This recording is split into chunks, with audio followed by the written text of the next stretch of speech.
do swear that I will be faithful to the Republic of South Africa. uJolidee Matongo we-ANC obeka lilunga lekomidi yeMeyara kezemali yaphambilini ukhethwe ngaphandle kokuphikiswa. uMatongo yiMeyara yesithathu kamasipalata weJwanisbhege solo kwathoma ikhetho labomasipalata bendawo ukusuka ngo-2016. Isikhundla sobumeyara sivuleke ngemva kokulala kobe ngumeyara uGeoff Makhubo othethwe kugula ukuhlobana ne-COVID-19 ngenyanga ephelileko. Namhlanje uMatongo umemezele ihlelo lemphathiswa eziphezulu wenza namanye amajuguluko. The budget has already been allocated.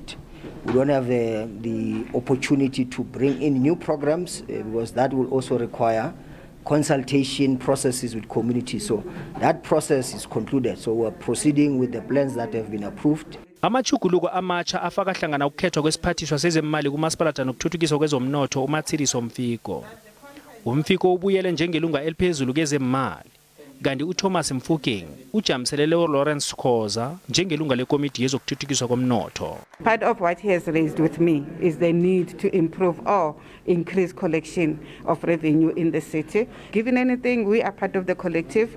I don't have a magic wand that I'm coming with, but coming with what needs to be done. uMatongo sekakulungele ngokupheleleke ukuthatha isikhundla sakhe.